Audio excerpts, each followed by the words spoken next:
Test. Oops. It's quite loud. Yeah, it's very loud. I think maybe it could go down a bit.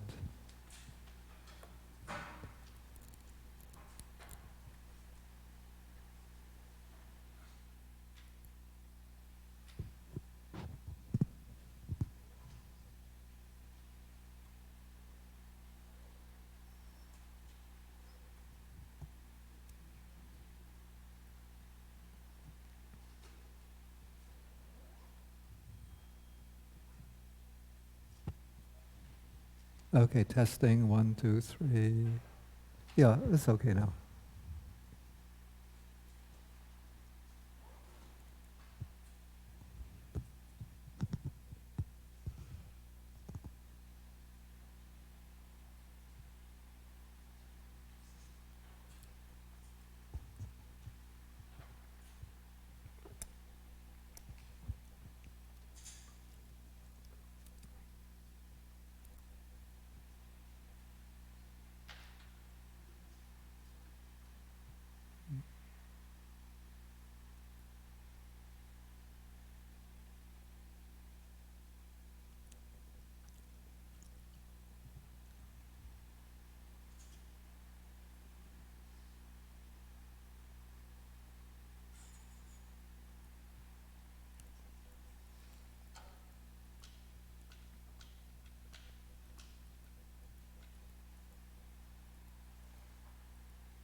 Okay, we can start. Okay, so today is August 18th, 2018, and we'll start with the homage to the Buddha.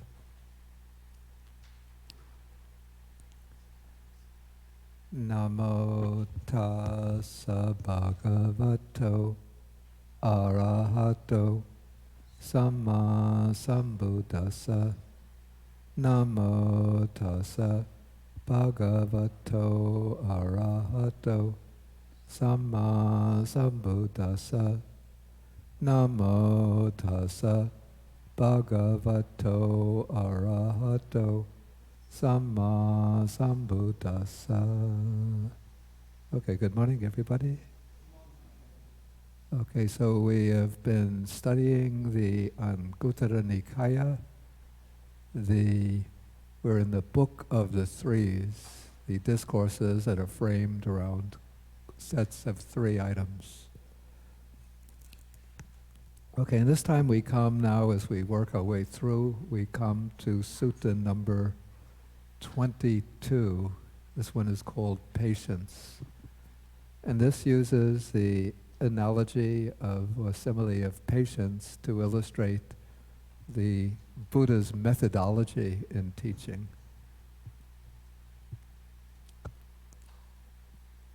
Okay, so the Buddha says that there are 3 kinds of patience existing in the world. Okay, so there's one patient who won't recover from the illness, whether he gets suitable food, suitable medicine, and a competent attendant, even if he gets the best medicine, the most sophisticated types of treatment, won't recover.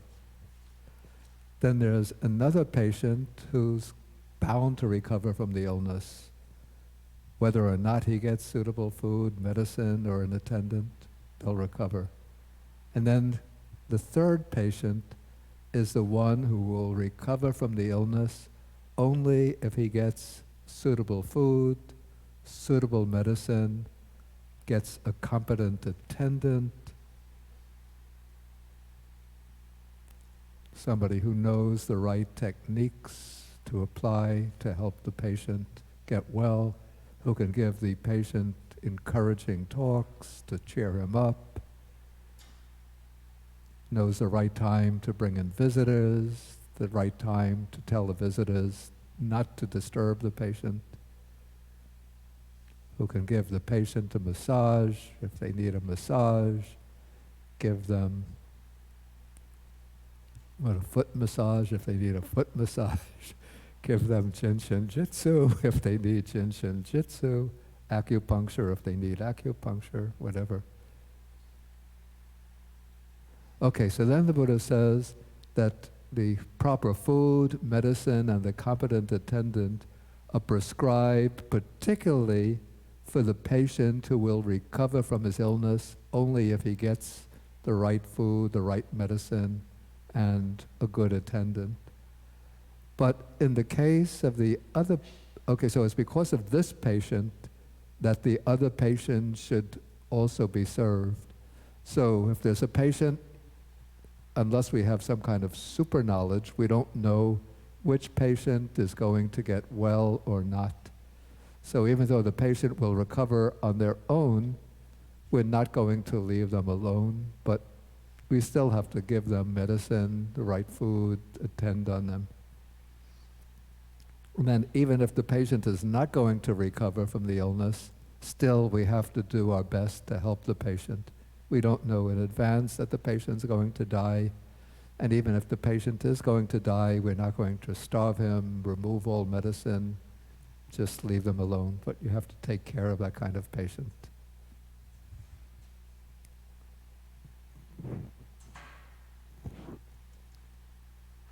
Okay, so now the Buddha now applies the simile. So he says that there are three kinds of people in the world who are similar to patients. And these are three kinds of people that have particular relationship to the Buddha's teaching, to the Buddha's purpose in teaching. And here he's going to use a technical expression.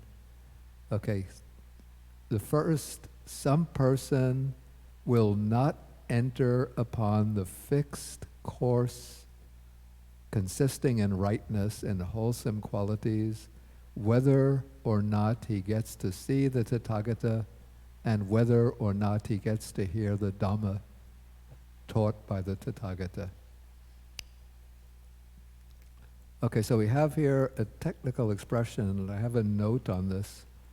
So in Pali, that term, the fixed course of rightness and wholesome qualities, is Okamati niyamam kusalesu dhammesu samatang. So Okamati means to enter upon, enters upon.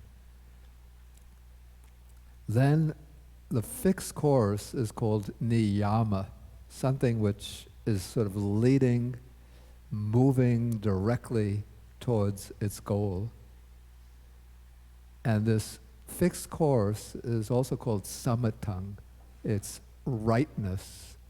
And if you know the Pali for the factors of the Noble Eightfold Path, we have like samma ditthi, samma sankappa, and so on to samma samadhi. So we have that word samma, which is translated right, right view, right thought, right speech, and so on. So samatang is just the abstract noun based on samma. So this is indicating that what's meant here is the rightness of the Noble Eightfold Path. So that is the fixed course of rightness. And so it's fixed in wholesome qualities. Those would be the qualities that make up the Eightfold Path. And so this entering upon that fixed course of rightness is entering upon the first stage of the path. So this would be the path leading to stream entry. And so once one enters upon that path, that fixed course of rightness and wholesome qualities, then one is bound of necessity to realize the fruit in that same life. And once one enters upon that fixed course of rightness, then one is bound to reach the final goal, in a maximum of 7 more lifetimes.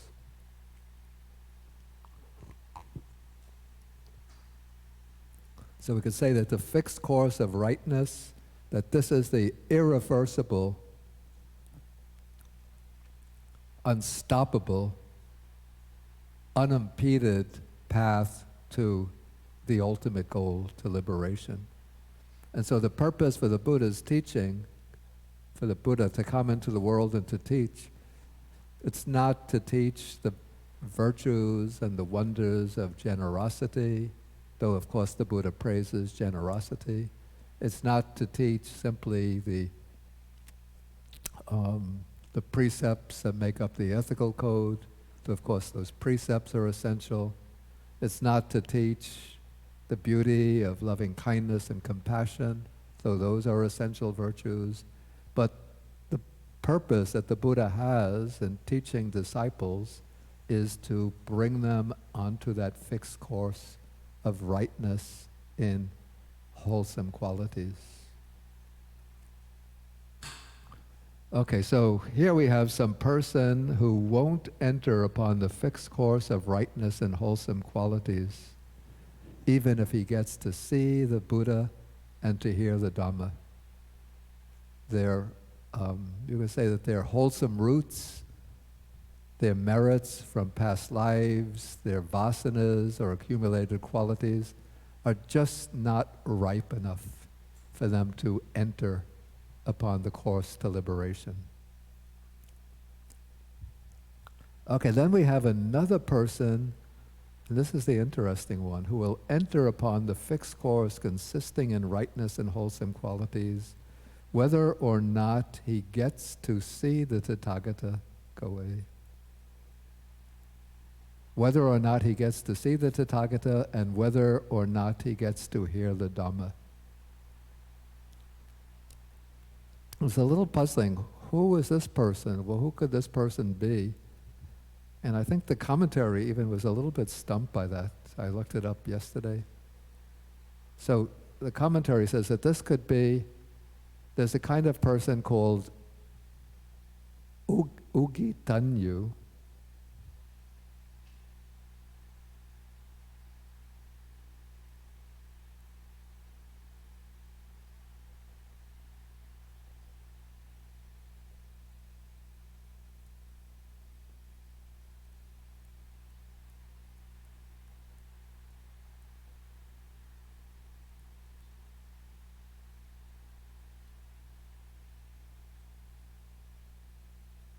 Ah, I see.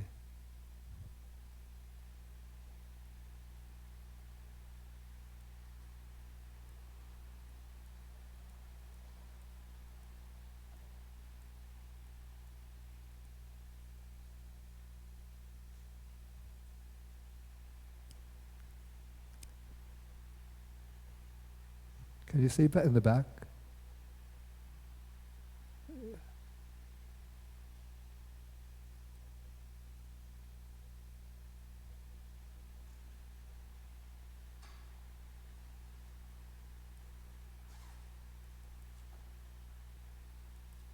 I don't see a way to increase the size of this. Anyway, I'll write it on the board. So this person is called Ugitanyu.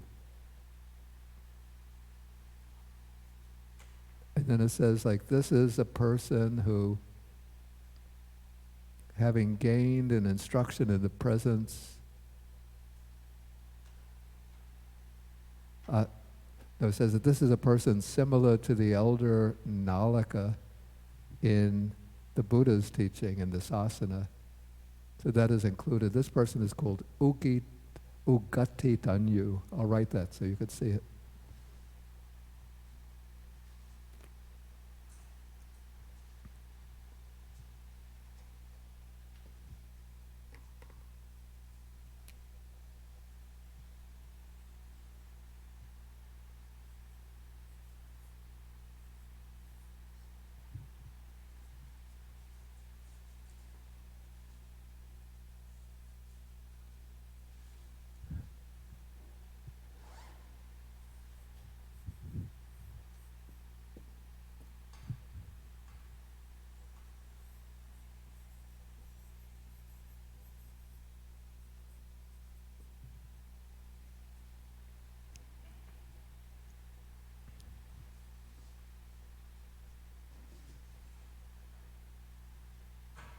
Yeah, so the Ugati Danyu person is somebody who can understand the Dhamma just with a very brief statement. He doesn't need an elaborate explanation. And then the commentary gives the example of a monk named Nalaka, who's mentioned in the Tiki-nipāta. But in fact, Nalaka, this is why I'm puzzled, Nalaka got to meet the Buddha and heard a discourse from the Buddha. It's actually quite a relatively a long discourse. It's all in verse.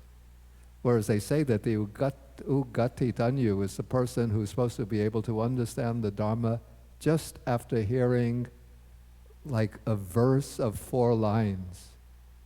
But the sutta given to Nalaka is like about 20 verses. So it's not short. And also, Nalaka met the Buddha, whereas the sutta is speaking about a person who doesn't get to see the Buddha and doesn't hear the Dhamma from the Buddha. So the only type of person that meets that requirement is what is called the Pacheco Buddha, or in Sanskrit, Pacheco Buddha. So the Pacheco Buddha, this is a person who arises at a time when Buddhas are not existing in the world.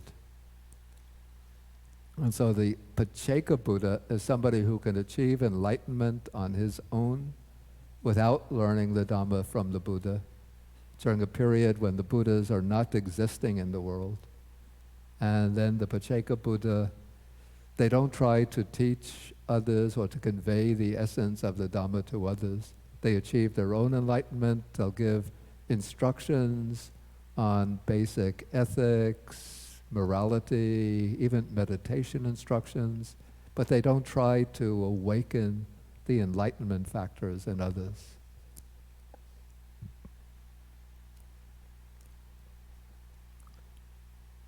Okay, so we have the first person is the one who is able to enter the fixed course of rightness whether or not he gets to see the Tathagata. I'm sorry, the person who won't enter upon the fixed course of rightness, even if he gets to see the Buddha and hear the Dhamma from him. The second person will enter, will attain the entry to the path, even if he doesn't see the Buddha or hear the Dhamma. Just through his own inherent wisdom, they can realize the truth. And then the third person is the one who will enter upon the irreversible path only if they get to see the Buddha and only if they get to hear the Dhamma proclaimed by the Buddha. And then the Buddha says that the teaching of the Dhamma is prescribed particularly for the sake of the person or the persons who will enter upon the irreversible path only if they get to see the Buddha, not if they fail to see him. Only if they get to hear the Dhamma proclaimed by the Buddha, not if they fail to hear it. Okay, so it's for this person, this type of person, that the Buddha especially teaches the Dhamma. But he says, because of this person, the Dhamma should also be taught to the others. So the Buddha will know, unlike the doctor who's looking after the patient, the Buddha will know that a particular person won't be able to enter upon the fixed course in that life. But the Buddha still teaches the Dhamma to them. So why should the Buddha invest all of that effort in teaching the Dhamma if the person's not going to enter upon the fixed course of rightness?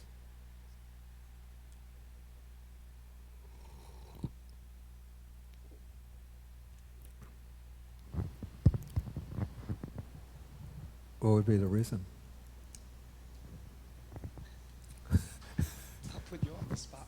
Thank you. I know you. Maybe to water the seeds for the next life? Of course, yeah. I'm surprised I didn't see a dozen hands saying, yeah, hi, Phil. Yeah, to sort of plant seeds of wholesome qualities, and then for those who already have those seeds, to water them, because we don't know, whether it, even if a person doesn't achieve the first stage in this life, but they can have the potential in the next life, the life after that, even 100 lives after that.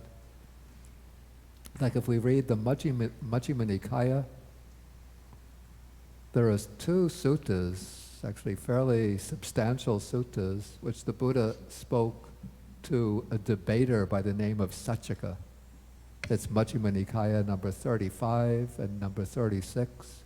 And number 36 is quite long. The Buddha gave a long account of his quest for enlightenment,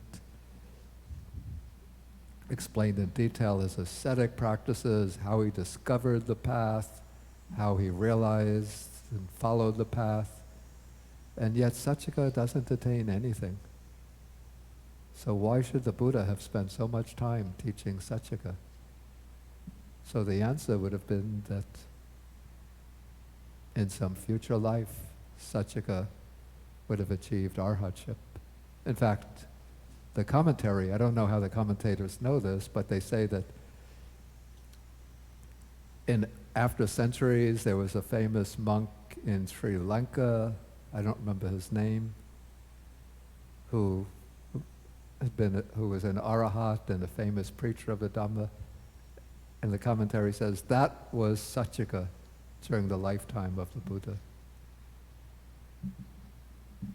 Okay, so we should take this into account for ourselves, like maybe we don't have the potential in this life to enter upon the fixed course of rightness, the irreversible path, but it doesn't mean that we just throw the Dhamma to the side and go off and go out to amusement parks and to dance halls and just enjoy ourselves. But we study the Dhamma, we practice meditation, we discuss the Dhamma. We do this because we're like that patient. We have to be developing our qualities. And so if we have the right, all of these factors come together in the appropriate degree of maturity, then either on our own we can enter upon the path, or through the force of our merits, of our effort, then we can encounter a future Buddha and then hear the Dhamma from the Buddha and then enter upon the path. And so that's why the Buddha says that because of this person, the Dhamma should also be taught to the others. So to plant in the minds of the others the wholesome qualities. Okay, any questions on this?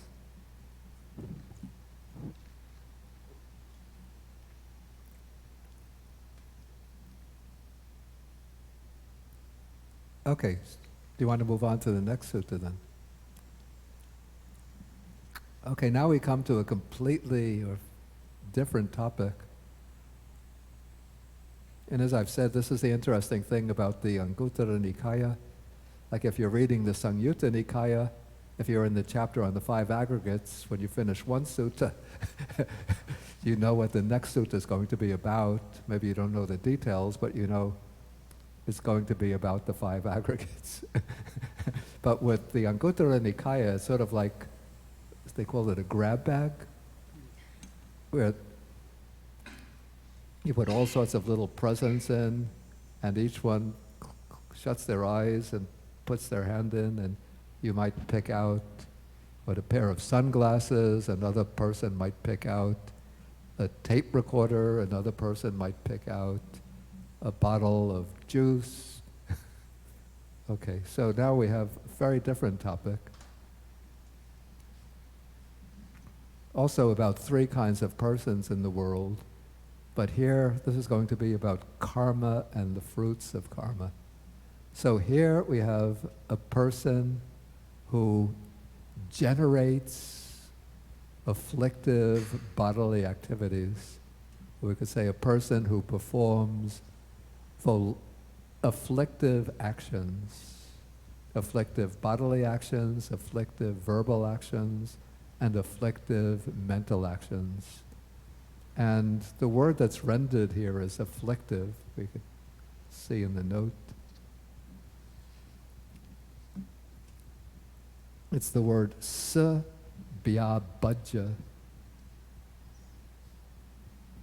So the sa is a prefix meaning with, along with, and bya-bhajja is what's rendered as afflictive. And the commentary explains this as with suffering. But I think we should understand this as activities that inflict suffering on others, either through one's bodily actions, through one's verbal actions, or even through one's thoughts of inflicting harm and suffering on others. Yeah, in short, we could say that this, what would be comprised in these afflictive bodily, verbal, and mental actions would be the 10, sort of the paradigm would be the 10 courses of unwholesome action. Bodily is killing, stealing, sexual misconduct. Verbal is false speech, divisive speech, angry speech, and idle chatter. And the afflictive mental activities, excessive greed, ill will, and wrong view.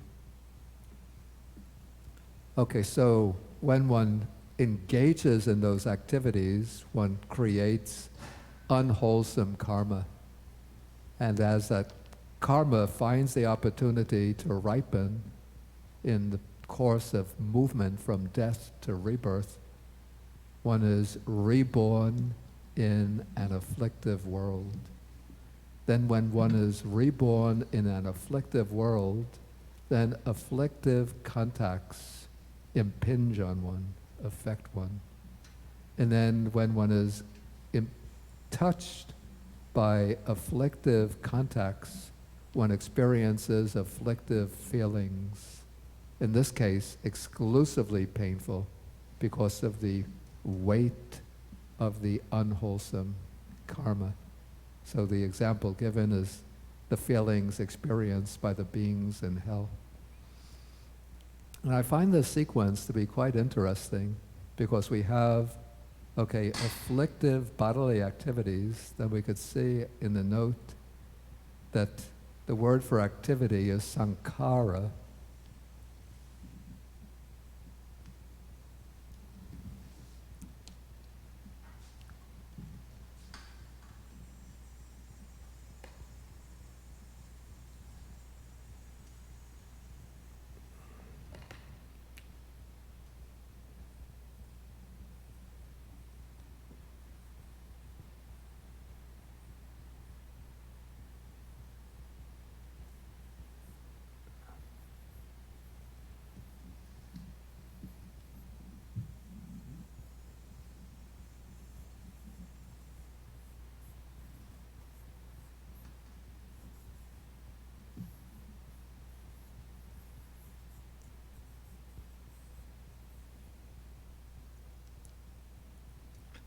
And do you see any familiar sequence here?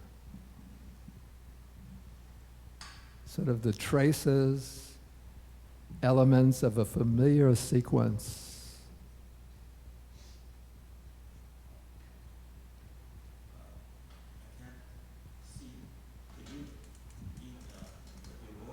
Oh, I see, I thought it would be visible. Okay, I put up sankhara, which are the activities that are mentioned. Then comes the world, the kind of world into which one is born. Then comes the contact, and then comes feeling. Matt? Yeah, exactly. So we see factors here that make up part of the structure of dependent origination, paticca samuppada. And so when we consider what does it mean to be in the world, like what does our experience of the world, what is involved in our experience of the world, it's the interplay of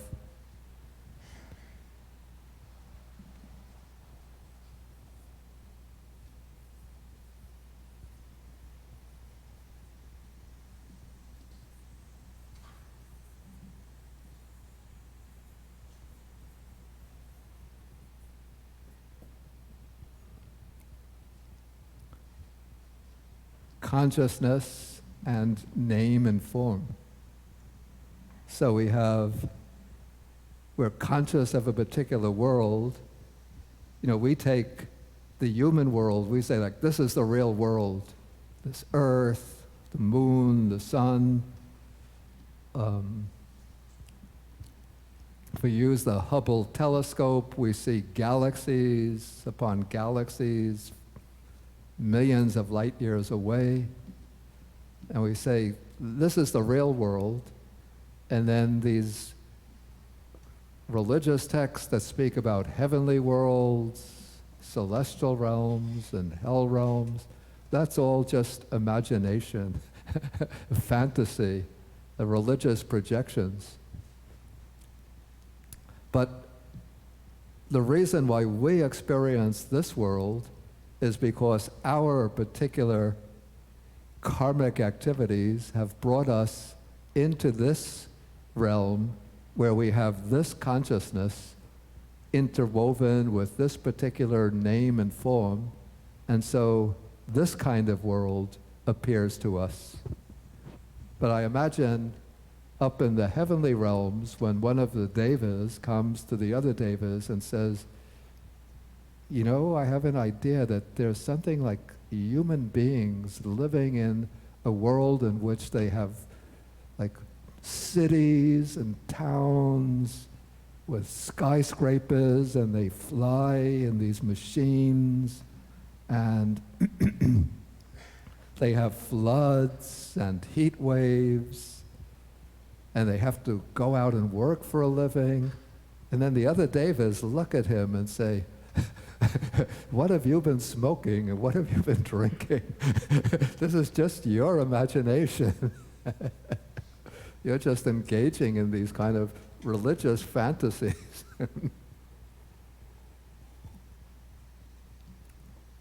Because in their realm, what the world that they experience is determined by their consciousness and their name and form.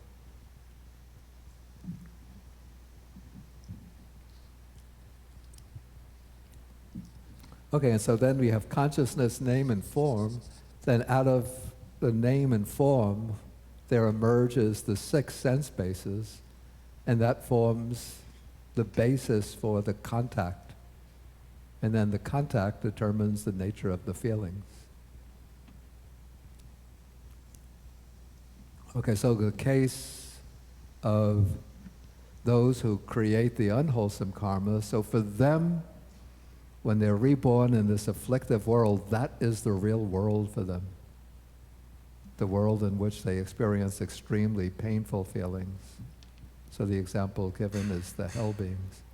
Okay, then we have the opposite case of somebody who generates extremely beautiful and wholesome actions, bodily activities, verbal activities, mental activities.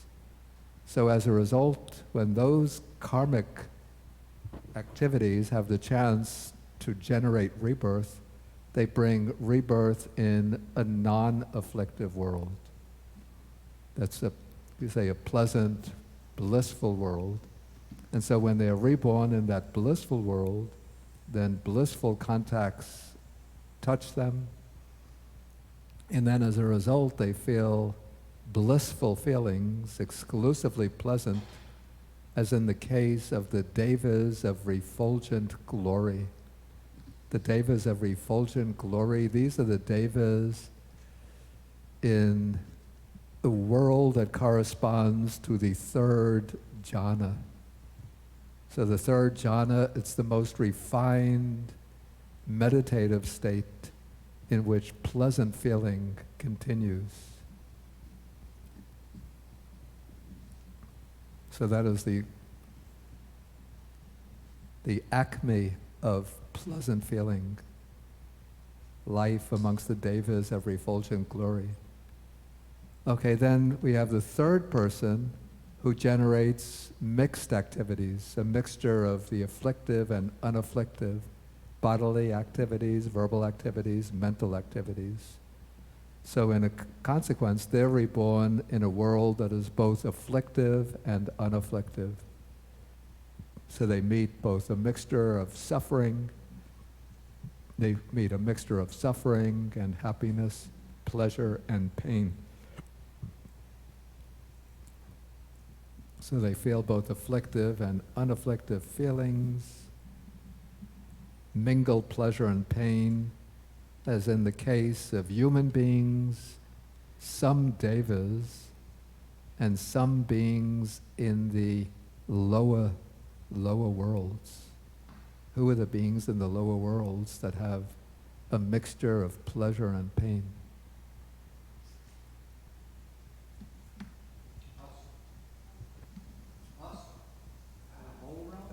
It says, in the case of human beings, some devas and some beings in the lower worlds.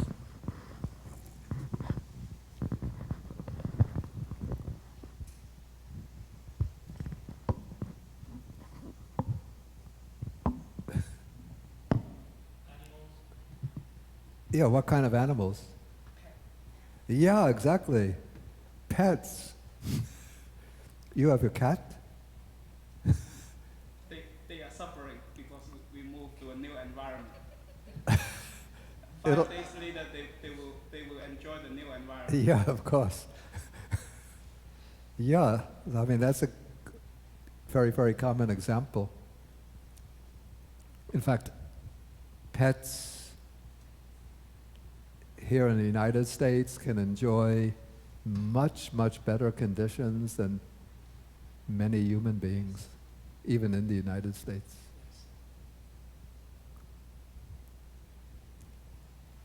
But let's see, the note will probably give some more examples.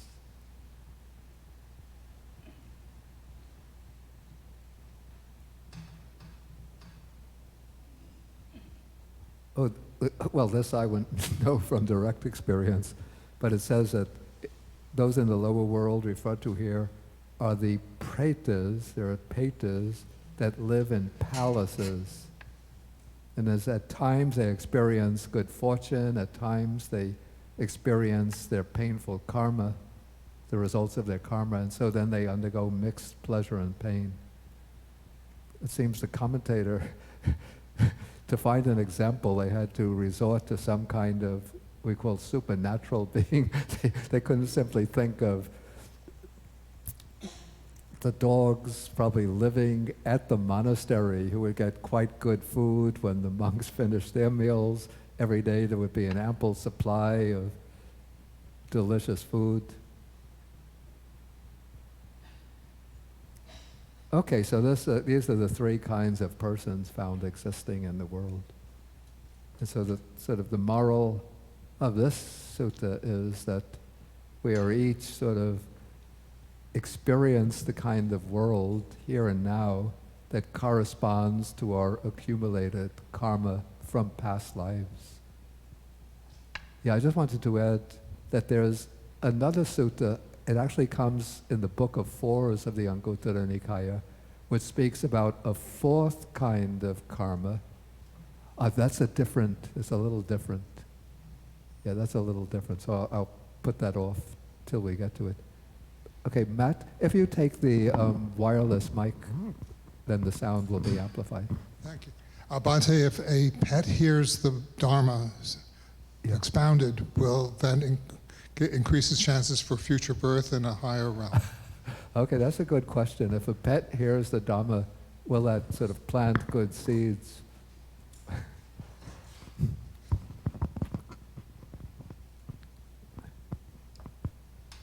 It's a question that goes beyond my capacity to answer yes or no. But there are stories within... Okay, first let me say that there are stories within the Buddha's commentaries. There's one story Okay, it said that the Venerable Sariputta had 500 disciples who specialized in the Abhidhamma. Okay, how did those disciples get to become specialists in the Abhidhamma?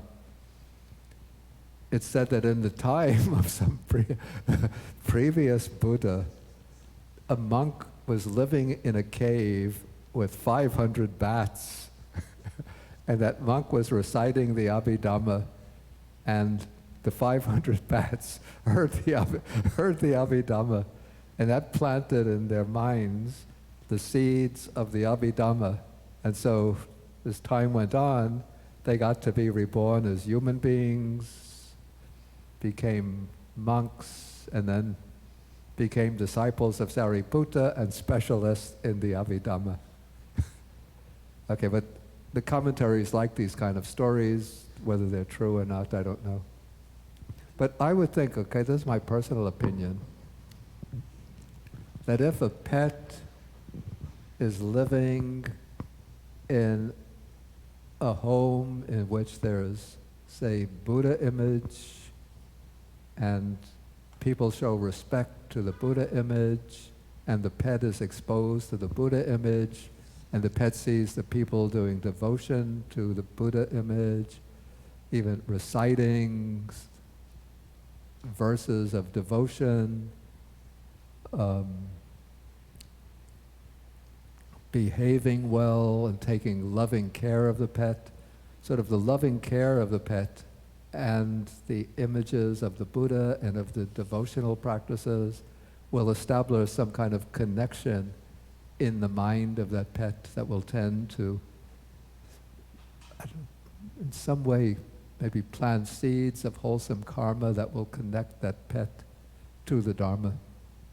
And I think people with love for their pets recite the 3 refuges to the pet. And so maybe if they're reciting the 3 refuges with a loving voice, again, that will plant the seeds of wholesome karma in the mind of the animal and connect them to the Buddha Dharma. This is just my conjecture. Of course, I can't say for sure. Thank you, Bhante. So if you do have pets,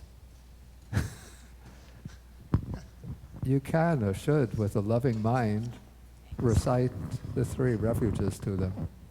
But if it's a pet like a cat, don't recite the 5 precepts. Because it's their nature not to observe, especially the first precept of to abstain from killing. And you don't want them to break the precept, because then they might get unwholesome. If they take the precept and break it, then my conjecture, they might be getting stronger unwholesome karma. Or if they take the life of little animals just out of their own nature, of course it's unwholesome karma, but because they haven't been given the precept, they're not breaking anything. So they're just acting on their nature. But somebody else might say, well, you give them the precept anyway, even if they can't observe it perfectly, but it's planting a seed in their mind, a disposition towards the precepts. So there are different ways of looking at the situation.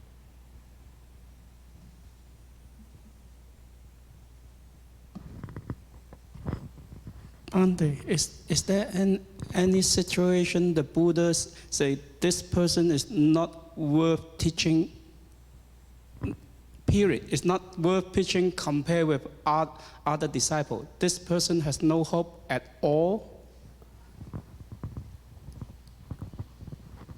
I don't think that there's any such passage.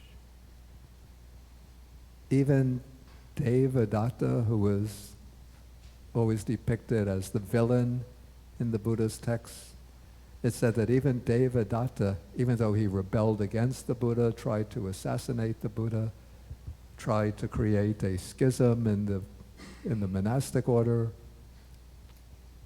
it said that even Devadatta, because of his connection with the Buddha, still had that a kind of wholesome root that would not be destroyed, and that at some point in the distant future, he was to achieve enlightenment as a Pacheco Buddha.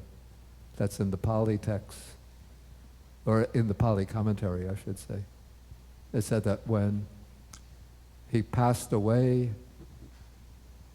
while his mind was filled, actually, it said that even Devadatta, at the very end of his life, realized his wrong and was trying to travel to see the Buddha to apologize and receive forgiveness, but he couldn't make it all the ways back to the Buddha, and so he passed away en route.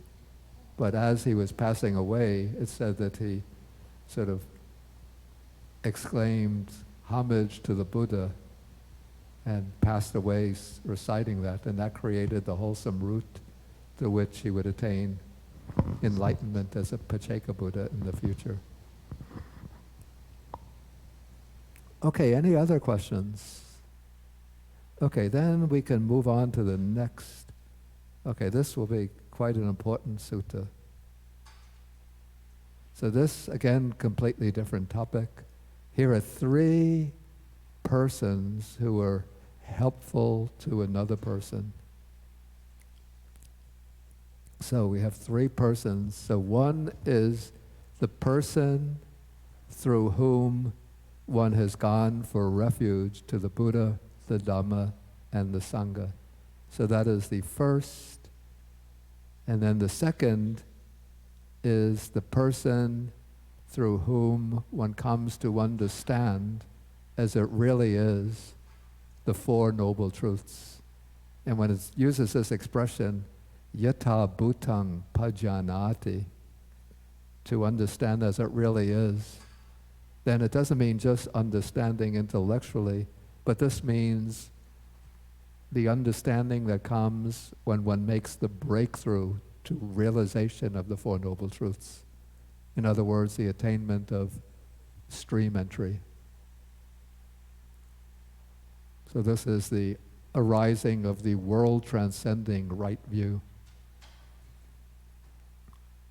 And then the third person is the one under whom or through whom one comes to attain what's called the destruction of the asavas, of the taints. This is the attainment of arhatship. So it's person through whom, with the destruction of the taints, one comes to realize in this very life, this anasavang cheto vimuting panya vimuting, to realize the taintless or undefiled liberation of mind, liberation by wisdom. So those are the 3 persons that are said to be very helpful to the other person. And so if you're not yet a stream enterer and not yet an arahat, but still you could think about the person through whom you first went for refuge, or really went for refuge to the 3 jewels. I mean, if you come from a Buddhist culture, you might, from a little child, sometimes they bring you to the monastery, and then they say after me, Buddhang saranang gacchami.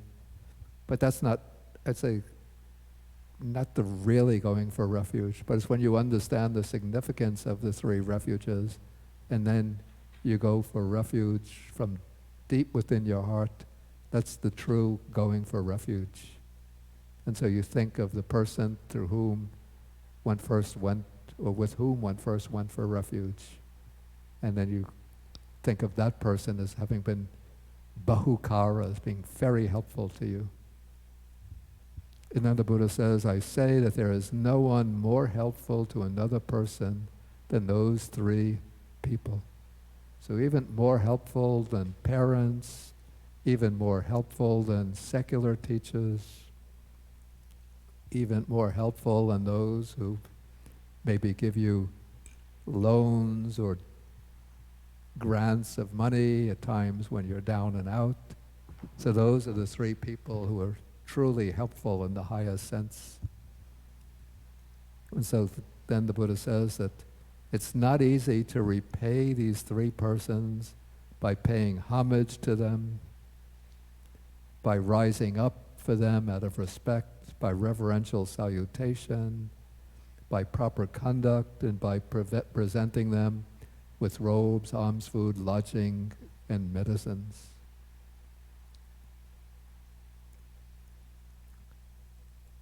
Okay, we'll just move on. We'll try to take a few more suttas and ask for questions. But if you have any questions, then you could just make either mental note or write them down. Okay, now, again, still another very different topic, but still three kinds of persons existing in the world. Okay, the person whose mind is like an open sore, then one whose mind is like lightning, and one whose mind is like a diamond.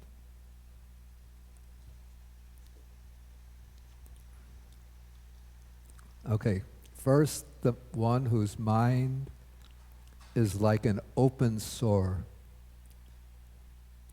You know what having an open sore is like? What is it like having an open sore?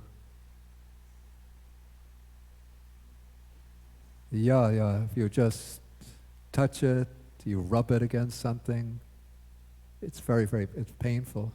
If you strike something, painful. And then it's an open sore, so it could be festering, and then pus and blood can be coming out. Okay, so what kind of person is like that? Okay, so here somebody is prone to anger and is easily irritated or easily exasperated. So even if that person is criticized a little, he loses his temper and becomes irritated, hostile, and stubborn. Especially if there's arguments about views, they insist on holding their point of view.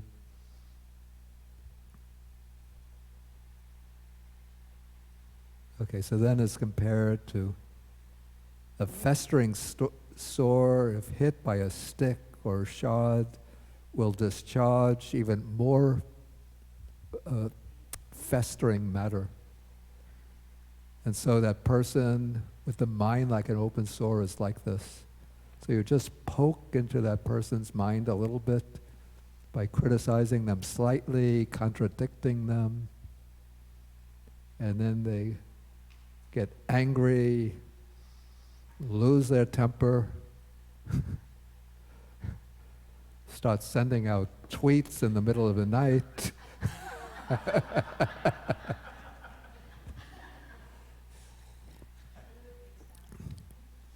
With whole words in capital letters.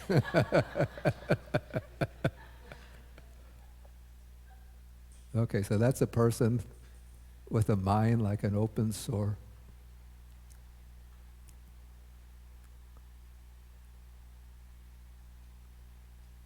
It seems to me actually that there's been some kind of shuffling of groups of three. So this one got into the wrong group. Or maybe not, anyway. Okay, the next is the person who has a mind like lightning. So this is the person who knows as it really is the Four Noble Truths. So this is the one who has reached the world-transcending right view. The person starting from the level of stream enterer, working up on the stages of the path. So the person whose mind, their wisdom, their insight is flashed up brightly and illuminated the reality of the Four Noble Truths. So like this is like compared to in the dense darkness of night. So a person with good sight, by a flash of lightning, can see forms as they are. And so this is like the person with a mind like lightning. Their mind flashes brightly and lights up the Four Noble Truths.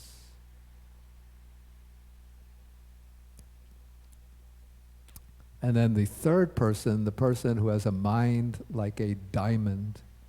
So the diamond amongst all precious stones, it's the one that cannot be cut, damaged, or destroyed by anything else. Something which is both hard, solid, and also it's properly cut, brilliant and extraordinarily precious. So this person is the one who has achieved that taintless liberation of mind, liberation by wisdom.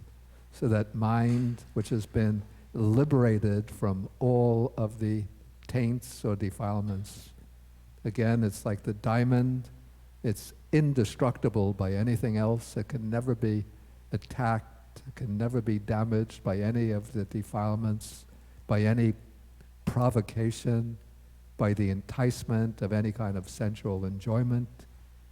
And at the same time, it's brilliant in multifaceted ways. So whatever facet one looks at, it's brilliant and luminous. The mind, like lightning, just flashes occasionally.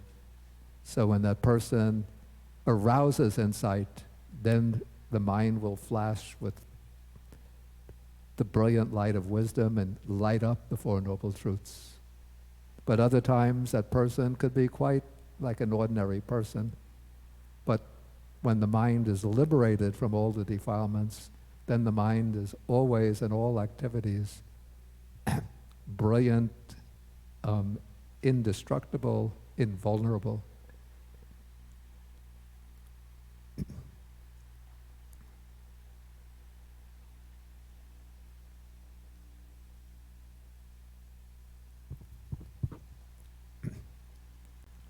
Okay, we'll take another sutta. Okay, so now 3 kinds of persons. So we have groups of 3 kinds of persons. The person who's not to be associated with, followed, and served. The person to be associated with, followed, and served. And a person who is to be associated with, followed, and served with honor and respect.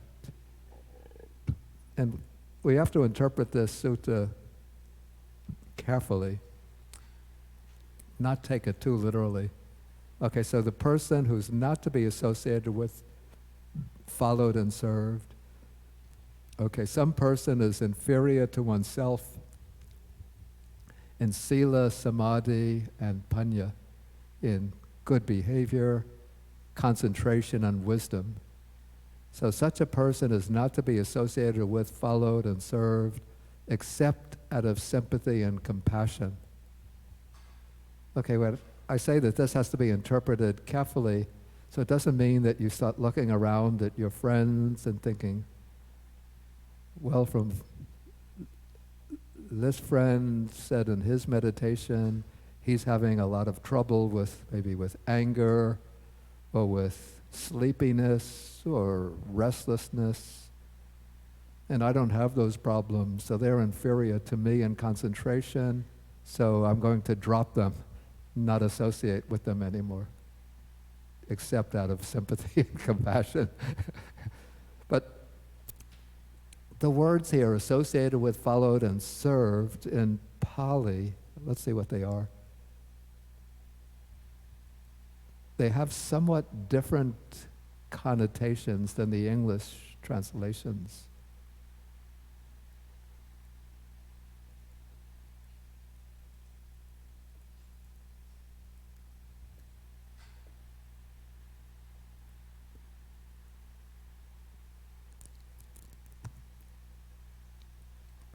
Yeah, so sevitaba, bachitaba, pairupasitaba. So this really means to associated with, in the sense that one looks to this person as being a teacher, a guide, a mentor. You know, not at the level of personal friends. You can have personal friendships with other people, whether they're superior or even if they're inferior in those qualities, as long as they're not pulling you down and sort of leading you away from the path.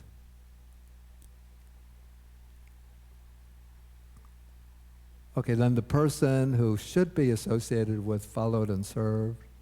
So that is the person who's similar to oneself in sila, samadhi, and panya. And the reason, because since you're similar in these respects, then you can have conversation, discussion with them about those qualities, and you'll feel at ease. And then the kind of person who is to be associated with and served with honor and respect, that's the person superior in sila, samadhi, and panya. Because when you associate with such a person, then that person will have like a magnetic influence on yourself and will help you to develop your behavior, your conduct, your concentration, and your wisdom. And so that's why you should associate with such a person with honor and respect.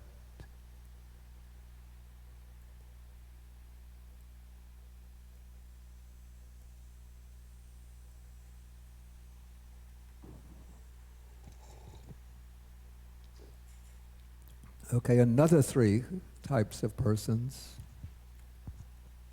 A person to be looked upon with disgust, not to be followed. A person to be looked upon with equanimity, not to be followed. And a person who is to be associated with, followed, and served. So what is the kind of person who's to be looked upon with disgust and not to be associated with and followed? So this is the person who is immoral, of bad character, of impure and suspicious behavior. And then the Buddha is, since he's speaking to the monks, so he's continues to describe this person in monastic terms. So the person who's not an ascetic, though claiming to be one, who's not a brahmachari, a celibate, though claiming to be one, who's inwardly rotten, corrupt, and depraved. And I have to say, just what has come out in a different religion over this past few days, this revelation and by the Attorney General of Pennsylvania about, this is a sterling example of this, of priests, Roman Catholic priests. The reports have revealed that over a period of 70 years, there are more than 300 priests and religious workers in the Catholic Church who were found guilty of sexually abusing more than 1,000 children. And you can see the attitude in the Catholic Church is that the priest is supposed to be almost like a representative of God on earth. And according to their vows, they are supposed to be celibate and claim to be one. And yet, from their behavior that's been revealed on all the major news outlets, their conduct is inwardly rotten, corrupt, and depraved. Okay, so this is the kind of person that, and what's unfortunate, what these reports revealed is that knowledge about the behavior of those priests was known to the bishops and archbishops and cardinals in the hierarchy, and yet they didn't reprimand those people, they didn't force them to be defrocked, but they even just transferred them from one place to another or excused them, and some were even promoted to higher positions.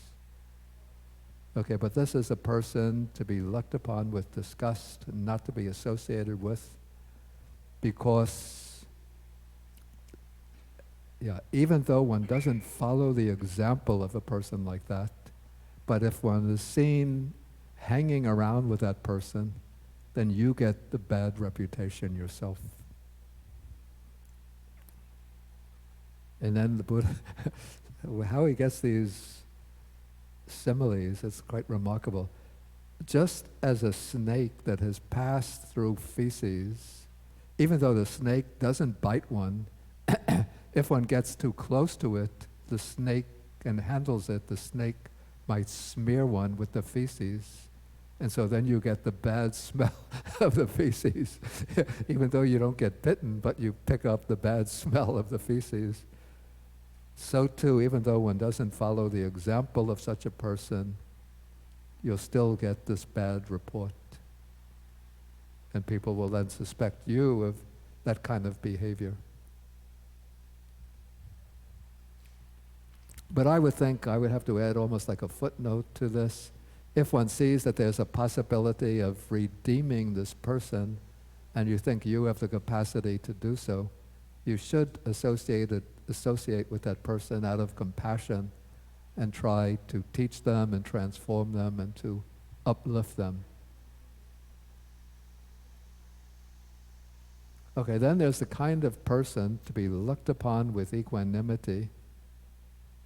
Again, not to be associated with, or I would say not to be associated with too closely.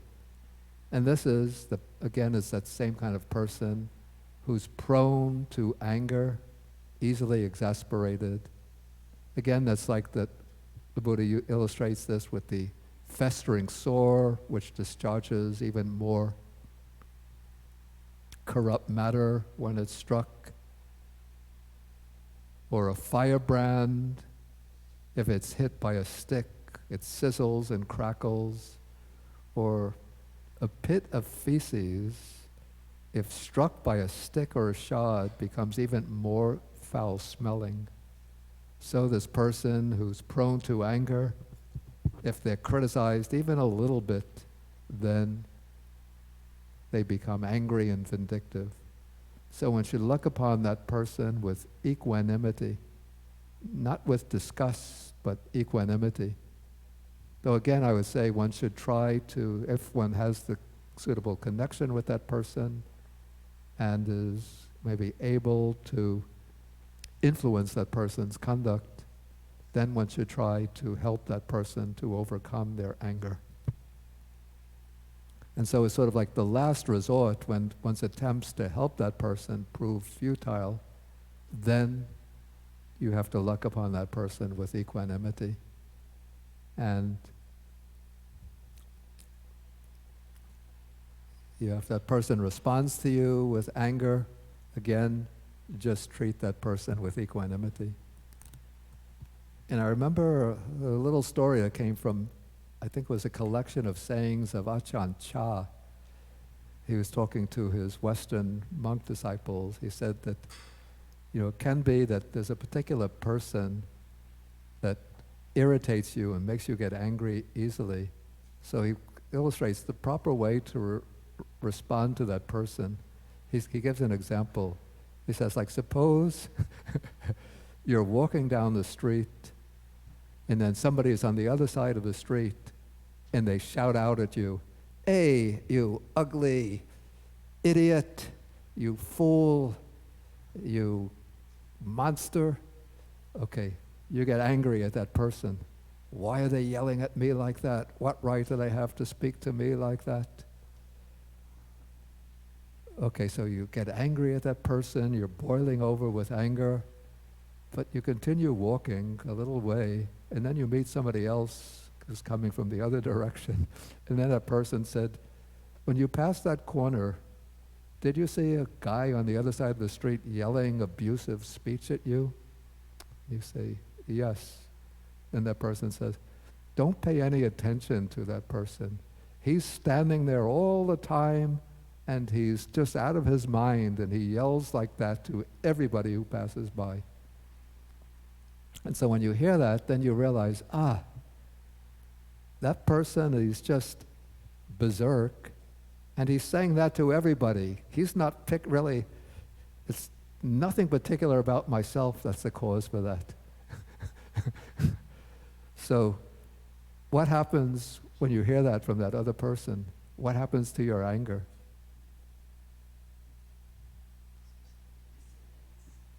What? Okay, so now you're walking back along the same street and you pass that person on the other side of the street and he starts yelling at you. And do you get angry and upset? You just think, that guy is out of his mind. Okay, so in that way your angry response gets transformed into equanimity. And so we could use that in our everyday life. So if we see that there's somebody who gets angry at us and abuses us and reviles us, we just think, that person is out of their mind. It's nothing is really wrong with me, but the problem is with that person. And when you develop that kind of attitude, you change you change your response, and so your response comes from feeling insulted, feeling upset, wanting to respond with anger. It just changes to equanimity.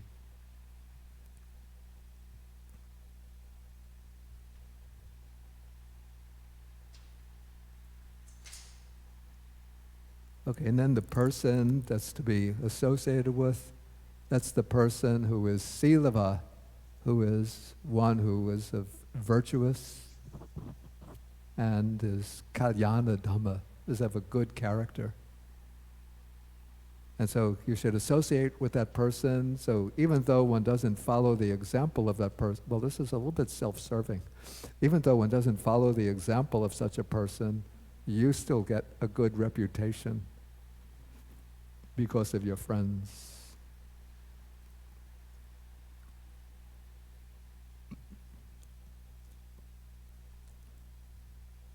Okay, we'll try to get one more in, then I'll ask for questions, since these seem to go together like a group. Okay, we have 3 other people in the world. One whose speech is like dung, one whose speech is like flowers, and the third one whose speech is like honey. Okay, the one whose speech is like dung, so this is the habitual liar, and particularly, like this is at least one of the most serious cases of false speech. This is bearing false witness in a court. So when this person comes to the council, to an assembly, and when he's said to say what he knows, then not knowing, he says, I know. Not seeing, he says, I see. And so this is a person who speaks falsehood to promote his own good or to promote the good of others, not in a benevolent sense, I think, but he wants to get some benefits for his friends and relatives or for some trifling worldly end. So that's the person with speech like dung. Okay, the one whose speech is like flowers, that's the person who is truthful when called, brought into court. And then the person whose speech is like honey, so that is the person who abandons harsh or angry speech and whose speech is gentle, pleasing to the ear, lovable, going to the heart, courteous, desired by many and agreeable to many. Okay, at this point, then we could take any questions on any of these suttas. Yeah, please. Yeah, what is your name?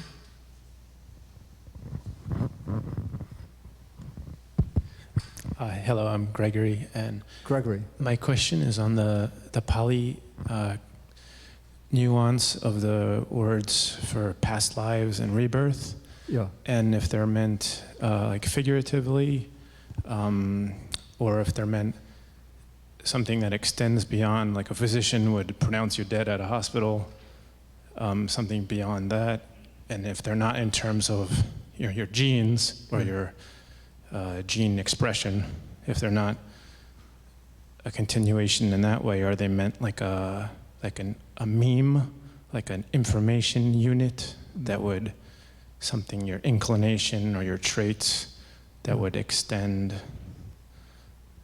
after your physical death? Yeah. Okay, I'm trying to think the Pali expression first for past lives. The one that comes immediately to mind is Pube Nivasa, which means Nivasa means a dwelling place, and Pube means in the past, so one's past dwellings. And also, the simple, so like the classical formula is when the Buddha is speaking about his own enlightenment or about the experience of disciples who have developed these super knowledges. They say the knowledge itself is called Pube Nivas Anusati Jnanam. So it's the knowledge that recollects one's past abodes, one's past dwellings. And then the elaboration of that speaks about births. He's able to remember his many past births, 1 birth, 2 births, 3 births, up to hundreds of births. Okay, so it's clear from many texts that the idea of rebirth is intended literally. It's not just, what was the expression you used? Like an information unit, like a meme. Yeah. It's more than that. Yeah, so there is a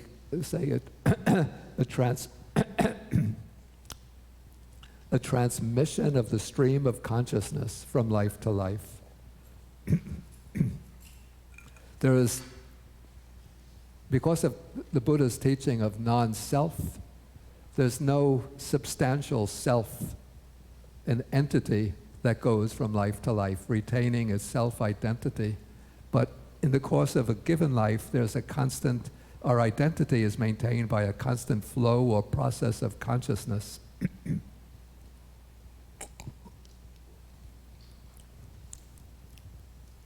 And at the death of the body, that process of consciousness doesn't come to an end, but it continues on into taking up a new mode of existence based upon a new physical organism. And that stream of consciousness will preserve the memory impressions and the tendencies, or dispositions, the mental dispositions of the person or being in that life that's come to an end. So maybe you could say there's a bundle of memes that are passed on, but those memes are preserved in the envelope of the stream of consciousness moving on. Not through other people that knew that person? Excuse me? Did they continue through other people who knew the deceased person? Or they continue on their own? No, they continue as an individual stream of consciousness. Not just in the sense that, okay, I say I pass away tomorrow, and then these venerables here and these students here will remember Bhikkhu Bodhi and his habits and his way of speaking, his appearance, not just in that way. But I pass away tomorrow, and then this particular stream of consciousness will go on and then take some new embodiment. Okay, thank you. Is there a reference for literature I could read on that topic in particular? Actually, there is quite a good book that was just published just about a couple of months ago. It's by a German monk named Bhikkhu Analayo, A-N-L-A-Y-O. It's simply called Rebirth. It's by Wisdom Publications.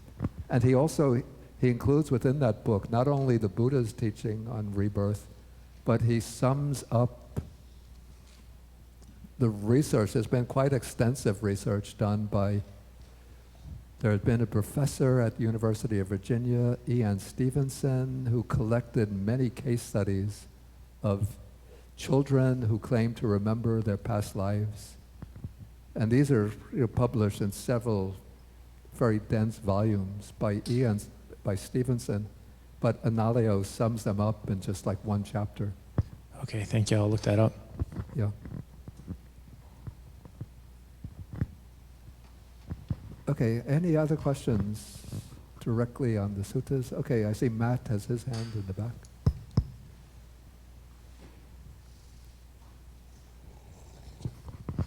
Bhante, I have a question on Sutta number 26. In terms of the notion of conceit, I've always thought that, the conceit that one is better than the other person, or not as good as the other person, or just as good as another person, is sort of a wrong view. Yeah, that's actually an interesting point. So Matt is referring that, like, the Buddha's text mentioned sometimes 3 types of conceit, 3 modes of conceit. The conceit, I am better, that's what we normally mean by conceit in English, but also the conceit of I am just as good as, and the conceit of I am worse or I am inferior. Yeah, those are types of conceit because sort of I guess that they generate in unwholesome emotion, a kind of elation when one thinks I'm better, a complacency when one thinks I'm just as good as, or a mood of dejection when one thinks I'm inferior. But in this sutta, it's not that one is sort of priding oneself on one's superiority, denigrating oneself on one's inferiority, but one is sort of maybe making an attempt at least to objectively evaluate oneself in relation to others. But in fact, I would say that one doesn't really make an attempt, or shouldn't make an attempt to evaluate oneself, but just if those evaluations naturally occur. So one could see that somebody's conduct is maybe bad conduct in violation of the precepts, and they don't make any attempt to train and control the mind, and from their speech you could see that they're foolish. Then one could see that that is the kind of person not to be associated with. Whereas people, I would say, in the very broad group who are roughly sort of along the same stage on the path as oneself, those one could take to be similar. And then if one sees that somebody who is really like well developed in sila, samadhi, and panya, like a great meditation master, that would be the person one recognizes as being superior.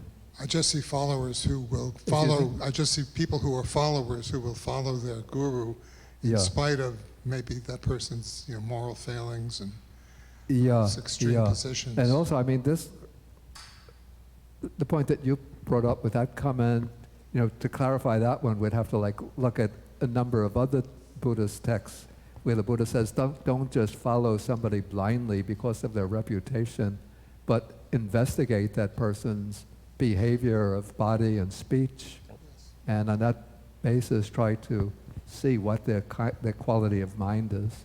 Thank you. Anything else?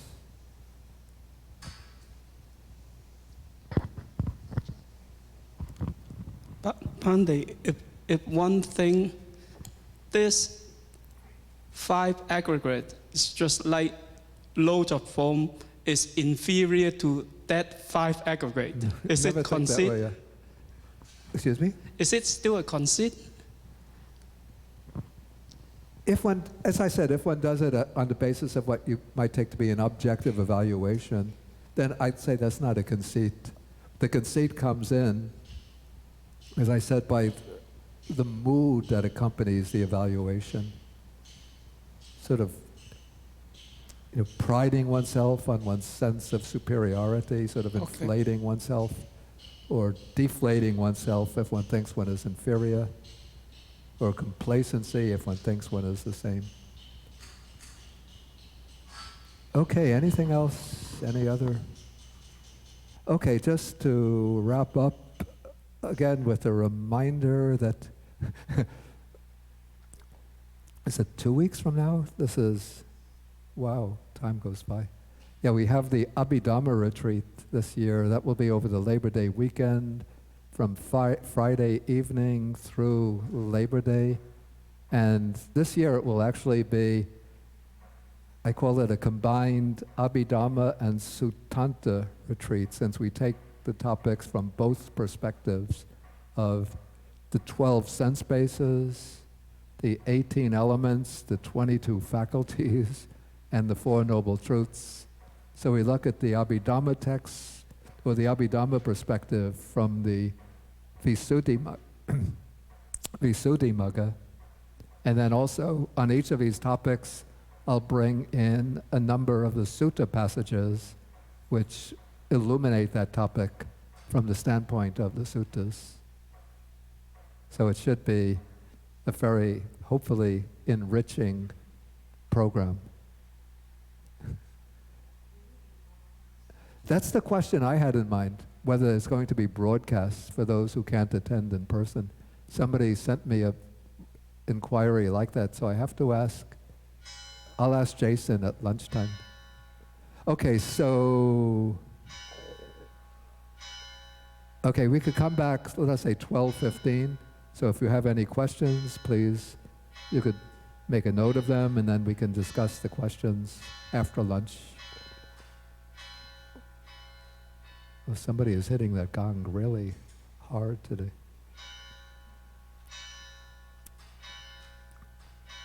Okay, so we'll end with the sharing of the merits.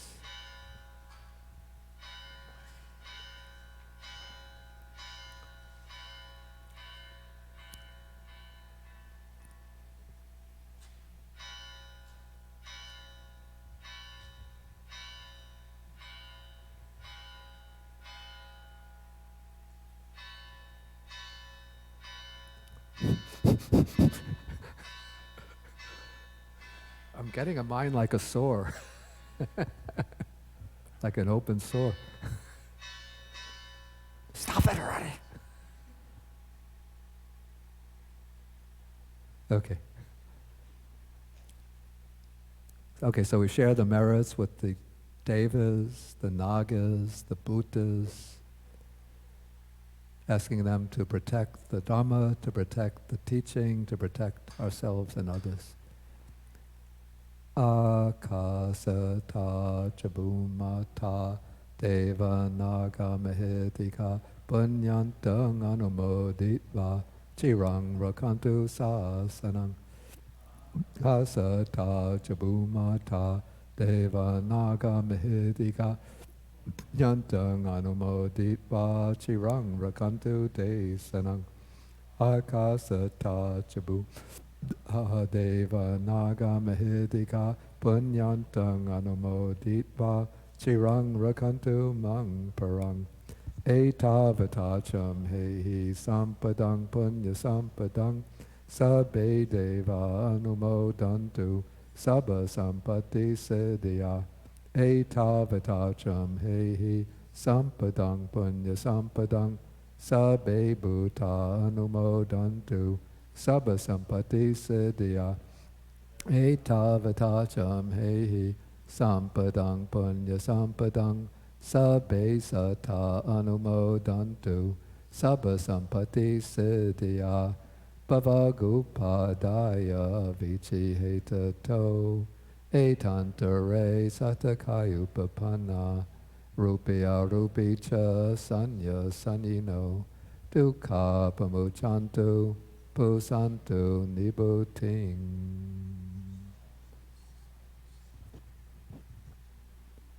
Okay, then we end with 3 half bows to the Buddha.